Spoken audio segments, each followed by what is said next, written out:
وكفى وسلام على عباده الذين اصطفى أما بعد فأعوذ بالله من الشيطان الرجيم بسم الله الرحمن الرحيم يا أيها الذين آمنوا لا تتخذوا الكافرين أولياء من دون المؤمنين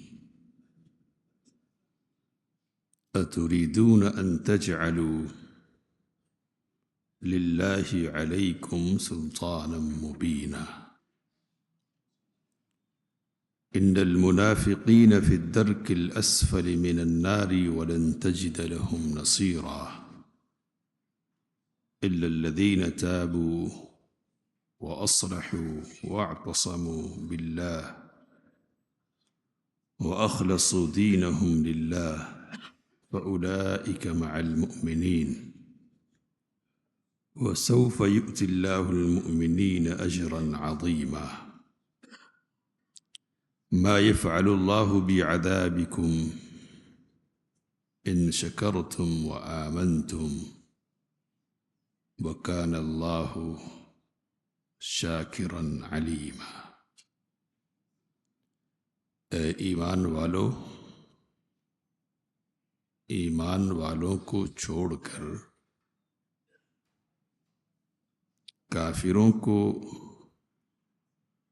دوست نہ بناؤ۔ کیا تم یہ چاہتے ہو کہ اپنے خلاف اللہ کے لیے کھلی ہوئی دلیل قائم کر دو؟ بلا شبہ منافقین جہنم کے سب سے نچلے طبقے میں ہوں گے اور آپ ان کے لیے ہرگز بھی کوئی مددگار نہیں پائیں گے سوائے ان لوگوں کے جنہوں نے توبہ کر لی، اصلاح کر لی، اللہ کو مضبوط تھام لیا اور اللہ کے لیے اپنے دین کو خالص کر لیا، تو ایسے لوگ مومنوں کے ساتھ ہیں اور اللہ تعالی مومنین کو اجر عظیم سے نوازے گا۔ اللہ تعالی تمہیں عذاب دے کر کیا کرے گا اگر تم شکر گزاری کرو اور ایمان لے آؤ، اور اللہ تعالی قدردان ہے، خوب علم رکھنے والا ہے۔ سورۃ النساء کی 144 سے 147 نمبر کی آیات آپ کے سامنے پڑھی گئی۔ اللہ تعالیٰ نے فرمایا کہ اے ایمان والو، کافروں کو دوست نہیں بناؤ۔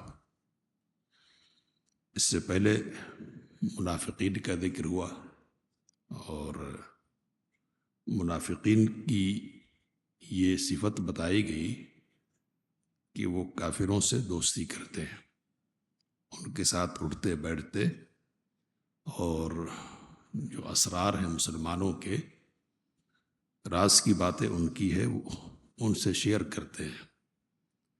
اللہ نے یہاں ایمان والوں کو یہ سمجھایا کہ آپ کو منافقین کی صفت سے اپنے آپ کو دور رکھنا ہے۔ وہ جس مصیبت میں اور بیماری میں گرفتار ہیں، اس مصیبت اور بیماری سے اپنے آپ کو بچانا ہے۔ دوست نہیں بنانے کا مطلب کیا ہے؟ تو دوست نہیں بنانے کا مطلب یہ ہے کہ قلبی طور پر، دلی طور پر ان سے تعلق قائم کیا جائے، ان کے ساتھ مجلسیں لگائی جائیں، اور جو راز کی باتیں ہیں وہ باتیں ان سے شیئر کیا جائے۔ کہا کہ یہ نہیں ہونا چاہیے۔ ظاہری جو تعلق ہے اور کاروباری وغیرہ بنیادوں پر جو تعلق ہوتا ہے، شریعت اسلامیہ نے اس سے منع نہیں کیا ہے۔ دوستی ایسی کہ جو اپنے ساتھ تقاضے لائے، اور دوستی کے بہت سارے تقاضوں میں یہ ہے کہ دوست سے بہت ساری باتیں کہہ لیتا اور کر لیتا ہے، اور اس کی کئی چیزیں برداشت بھی کر لیتا ہے۔ تو دین حد فاصل ہے۔ دین کے سلسلے میں جہاں تک گنجائش ہوگی تعلق ہوگا، لیکن جب بات آ جائے دین کی تو پھر دین جو والے ہوں گے نا وہ اس لائق ہوں گے کہ ان کے ساتھ دوستی کی جائے اور ان کو اپنا دوست بنایا جائے۔ اللہ تعالیٰ نے کہا کہ اتریدون ان تجعلوا للہ علیکم سلطانا مبینا، کیا تم یہ چاہتے ہو کہ اپنے خلاف اللہ کو کھلی ہوئی دلیل دے دو؟ کیا مطلب ہے؟ ایسا کرو گے نا تو اس کا مطلب یہ ہوگا کہ تم نے اللہ کو دلیل دے دی کہ تم کس بات کے مستحق ہو، تو اس بات کے مستحق ہو جس بات کے مستحق منافقین ہیں۔ تم بھی سزا کے مستحق اسی طرح جس طرح منافقین سزا کے مستحق ہیں۔ علماء کہتے ہیں کہ اس سے یہ بات معلوم ہوتی ہے کہ ہم جو نافرمانی کرتے ہیں اللہ تعالیٰ کی، تو یہ نافرمانی اپنے خلاف گویا کہ بطور حجت اللہ کو دے دیتے ہیں کہ ہم اس لائق ہے کہ ہم کو پیٹا جائے اور ہم کو سزا دی جائے۔ تو اپنے خلاف حجت نہیں قائم کرنی چاہیے اور اپنے خلاف دلیل نہیں فراہم کرنا چاہیے، اور اس سے یہ بات بھی معلوم ہوتی ہے کہ اللہ تعالیٰ عدل کرنے والا ہے کہ جب تک حجت پوری نہیں ہونا تب تک وہ سزا دیتا نہیں ہے۔ تو غلطی ہم خود کریں گے، اس لیے خود سزا کے مستحق ہوں گے، ورنہ اللہ تعالیٰ کسی کو سزا کیوں دے گا؟ آگے بات آ رہی ہے۔ اللہ تعالیٰ نے منافقین کی سزا کا ذکر فرمایا، کہا کہ منافقین جہنم کے سب سے نچلے درجے میں ہوں گے۔ تو جنت کے درجات ہیں معلوم ہے، اور نبی کریم صلی اللہ علیہ وسلم نے ایک حدیث میں فرمایا کہ جنت کے 100 درجے ہیں، اور کہا کہ سب سے افضل جو درجہ ہے وہ فردوس ہے۔ اور نبی صلی اللہ علیہ وسلم نے کہا کہ جب اللہ تعالیٰ سے جنت کا سوال کرو نا تو فردوس مانگا کرو اس سے، اس لیے کہ اس کے اوپر عرش ہے رحمان کا، اور وہ سب سے افضل اور اعلیٰ جنت ہے۔ تو اس طرح جنت کے درجات ہیں، اور یہ درجات اوپر کو جاتے ہیں، تو جو جس قدر اونچا گیا وہ اس قدر اونچے درجات کا مستحق ٹھہرا۔ اسی طرح جہنم کے بھی درکات ہیں، تو یہاں درجات کا لفظ استعمال کیا جاتا، اور جہنم کے لیے درکات کا لفظ درکات کا لفظ استعمال، تو یہاں بھی درکات ہیں یعنی طبقات ہے۔ جنت کے جو درجات ہیں اوپر کو جائیں گے، اور جہنم کے جو درکات ہیں وہ نیچے کو جائیں گے۔ تو جس طرح یہاں اوپر جانے والا ترقی یافتہ ہے، زیادہ اچھائیوں والا ہے، اسی طرح جو نیچے جائے گا نا وہ زیادہ عذاب اور زیادہ تکلیف والا ہے۔ منافقین کے سلسلے میں اللہ تعالیٰ یہ کہہ رہا کہ وہ سب سے نچلے درجے میں ہوں گے، یعنی کافروں کے بالمقابل بھی ان کا درجہ کیا ہوگا؟ نیچے کا ہوگا۔ یہ کیا بات؟ تو علماء یہ کہتے ہیں کہ کفر تو مشترک ہے ہی سارے کافروں کے درمیان، اور کفر کی بنیاد پر وہ سزا کے مستحق تو ہے ہی۔ اب ان کے مزید جرائم ہیں۔ کیا جرائم ہے؟ تو ایک تو یہ کہ جھوٹے ہیں، یہ عذاب علیم بما کانوا یکذبون، جھوٹ بولتے ہیں، یہ ہے نہیں لیکن ہیں، جو کھلے ہوئے ہیں جو ہیں وہی کہتے ہیں۔ ان کا مسئلہ کیا ہے؟ تو جو ہے نہیں وہ کہتے ہیں، تو اس طرح سے جھوٹ بول کر دھوکے کا معاملہ کرتے ہیں، اور پھر ان کا جرم یہ ہے کہ دین کے ساتھ مذاق بناتے، دین کو مذاق بناتے ہیں کہ ظاہری طور پر اپناتے ہیں اور حقیقی طور پر اپناتے نہیں ہے۔ اور پھر ان کا جرم یہ ہے کہ یہ آستین کے سانپ ہے۔ جو کھلے ہوئے کافر ہوتے ہیں ان کا جو ضرر ہے، ان کا جو نقصان ہے وہ تو واضح ہے، اور مسلمان اپنے آپ کو ان کے ضرر اور نقصان سے کیا کر لیں گے؟ بچا لیں گے۔ ان کا معاملہ کیا ہوتا ہے؟ تو ان کا معاملہ یہ ہے کہ یہ کھلے ہوئے ہیں نہیں، تو جب چاہتے اور جس انداز میں چاہتے ہیں نقصان کا سامان مسلمانوں کے لیے کر دیتے ہیں۔ تو اس طرح سے کئی ایک جرائم ہے، اور بنیادی طور پر جرم جو ہے وہ جھوٹ کا ہے، ایک قسم کا۔ تو اللہ نے کہا کہ چونکہ یہ کافر سے بھی بڑے مجرم ہیں، اس لیے ان کو ان کے بھی بالمقابل نچلے طبقے میں رکھا جائے گا۔ ان المنافقین فی الدرک الاسفل من النار۔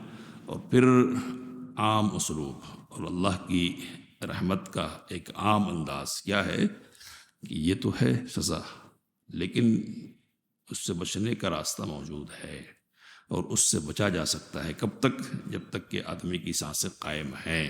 اور نبی صلی اللہ علیہ وسلم کی حدیث کے مطابق کہ اللہ تعالیٰ توبہ قبول کرتا ہے، ان اللہ یقبل توبۃ العبد ما لم یغرغر، جب تک غرغرہ کی کیفیت نہ پیدا ہو جائے، یعنی موت بالکل قریب ہو اور سانس کے آنے اور جانے کا سلسلہ قائم نہ ہو جائے، جب تک اس وقت تک بندہ توبہ کر سکتا ہے. تو ان منافقین کو بھی اللہ تعالیٰ کی طرف سے دعوت دی جا رہی ہے کہ آؤ. کہا کہ بچنا چاہتے ہو نا اس بدترین عذاب سے، تو اس کے لیے 4 باتیں ہیں. پہلی بات کیا ہے؟ توبہ.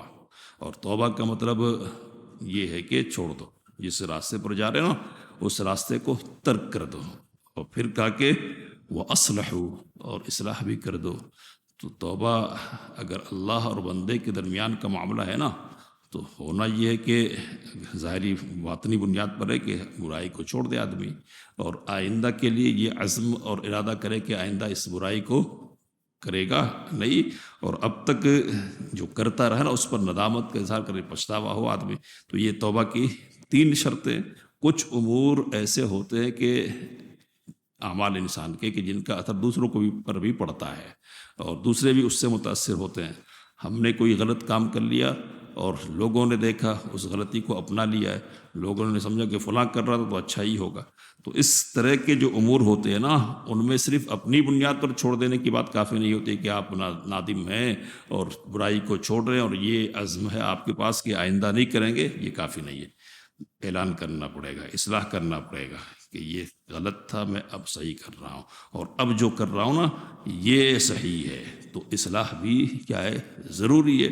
اور پھر یہ کہا کہ دوسروں سے جڑے ہوئے تھے نا اب تک، اللہ سے جڑو. اب تو دوا بیماری تھی اب تک، اب دوا کیا ہے؟ اس کا علاج کیا ہے؟ کہ اللہ سے جڑ جاؤ. پہلے شیاطین سے جڑے ہوئے تھے، اور پھر کہا کہ وَأَخْلَصُوا دِينَهُمْ لِلَّهِ، دین اللہ کے لیے خالص کر دو. یعنی اخلاص کی بنیاد پر یہ ہونا چاہیے، اس میں کسی قسم کی ریاکاری نہیں ہونی چاہیے. کہا کہ ایسے لوگوں کو کن کے ساتھ سمجھا جائے گا؟ مومنین کے ساتھ. اور مومنین کے ساتھ دنیا میں تو ہے ہی، وہ پہلے سے ساتھ ہونے کا مطلب یہ ہے کہ مدد، نصرت، اللہ تعالیٰ کی رحمت اور اللہ تعالیٰ کی طرف سے جو بدلہ اچھا ملنے والا ہے، ان ساری چیزوں میں مومنین کے ساتھ یہ شریک ہوں گے. اور اللہ نے کہا کہ مومنین کو اللہ کیا دے گا؟ تو اجر عظیم. اور یہ اجر عظیم کیا ہے؟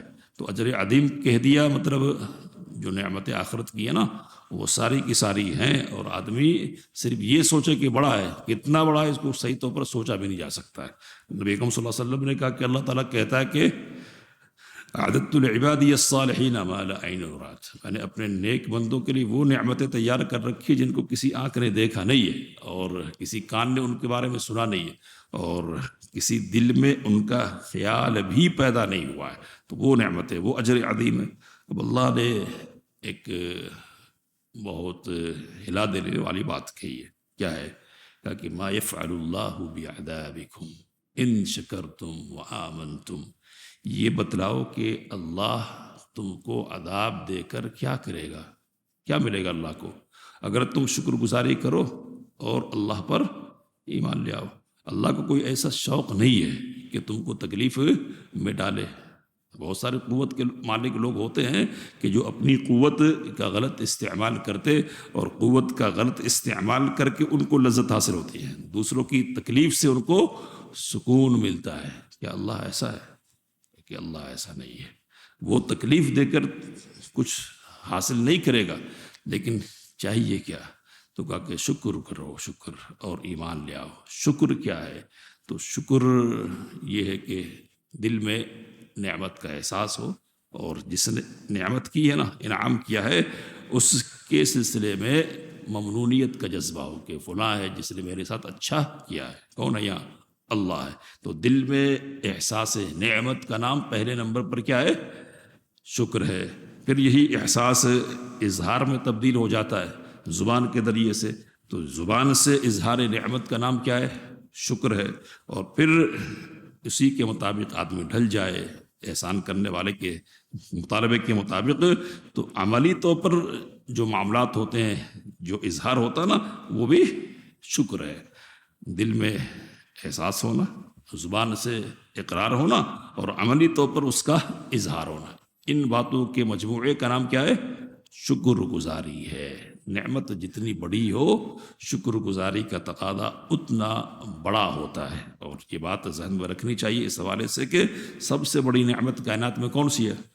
ایمان کی نعمت ہے اور ہدایت کی نعمت ہے، تو اس لیے سب سے زیادہ شکر گزاری اسی کی بنیاد پر ہونی چاہیے، سب سے زیادہ۔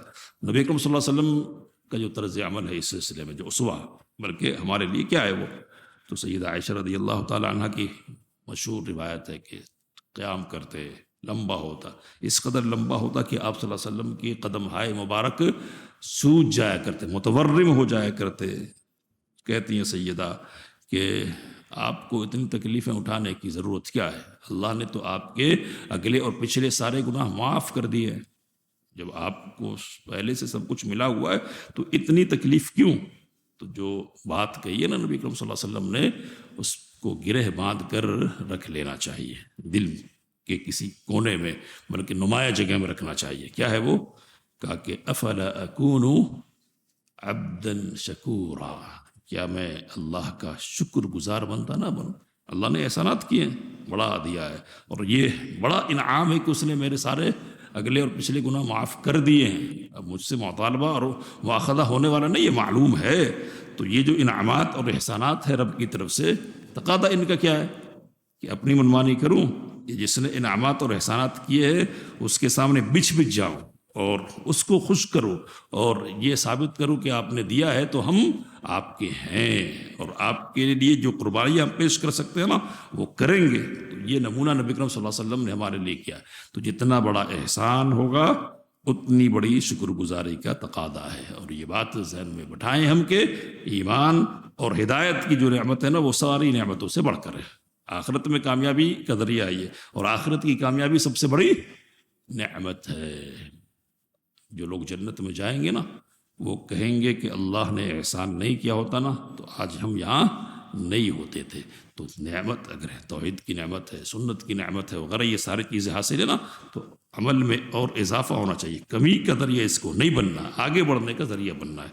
اللہ نے کہا کہ عذاب دینے کی بات تو دور کی ہے اللہ کے ہاں، معاملہ یہ ہوتا ہے کہ ایک غلطی کرو گے نا تو اگر اللہ پکڑنا چاہے، اس کی مشیت پر ضروری نہیں پکڑے، لیکن اگر پکڑنا چاہے تو ایک کی سزا ایک ہی ہے یہاں، لیکن نعمتوں کے سلسلے میں، ثواب نیکیوں کے سلسلے میں اس کا معاملہ کیا الگ ہے، اللہ قدردان ہے وہاں۔ تو بس اشارہ کر رہا ہوں، ہم سب کو معلوم ہے کہ ایک گنہگار کتے کو پانی پلا دیتا ہے زناکار، اور اللہ تعالیٰ کیا کر دیتا ہے؟ اس کے لیے جنت کا فیصلہ فرما دیتا ہے اور مغفرت کا فیصلہ فرما دیتا ہے۔ اسی طرح کے ایک اور بندہ ہے کہ جو دیکھ رہا کہ جھاڑ ہے جس سے لوگوں کو آتے جاتے تکلیف پہنچتی ہے، تو کہتا نہیں میں اس کو کاٹ کے رکھوں گا تاکہ لوگوں کی تکلیف دور ہو جائے۔ اللہ کے رسول صلی اللہ علیہ وسلم نے فرمایا کہ فشکر اللہ سعیہ، اللہ نے اس کی اس کوشش کی قدر فرمائی اور اس کے گناہ کو معاف کر کے اس کو جنت میں داخل کر دیا۔ تو چھوٹا کام ہوتا ہے، اللہ تعالیٰ کی طرف سے بڑی قدردانی ہو جاتی ہے، لیکن جذبہ دیکھتا ہے وہ کس جذبے کی بنیاد پہ علیم ہے وہ۔ تو کس لیے کہ اللہ کے لیے، لوگوں کے لیے، نام کرنے کے لیے، کس لیے؟ اللہ کے لیے کیا ہے نا، اگر تو چھوٹا بھی کرو گے اللہ اس کو بہت بڑا دینا، بڑا کر کے بدلہ دے گا۔ یہ ساری باتیں ہم کو معلوم ہے۔ تو یہ جو آیت کریمہ نا آخر کی اس سلسلے میں کہ اللہ کیا کرے گا عذاب دے کے، تو اس کو یاد کر لینا چاہیے، اس کو پڑھنا چاہیے دل کی تازگی کے لیے اور اس کی زندگی کے لیے، اس احساس کے ساتھ کہ عذاب نہیں دے گا لیکن ایمان چاہیے، اور عذاب نہیں دے گا کیا چاہیے؟ شکر گزاری۔ زبان سے صرف بولنے کا نام شکر گزاری نہیں، یہ دل میں احساس پالنے کا نام، اور احساس کے ساتھ زندگی گزارنے کا نام کیا ہے؟ شکر گزاری ہے۔ اللہ سے دعا کی باتوں کو سمجھنے، اس کام لینے کی توفیق مت فرمائے۔ آمین وآخر دعوانا الحمدللہ رب العالمین۔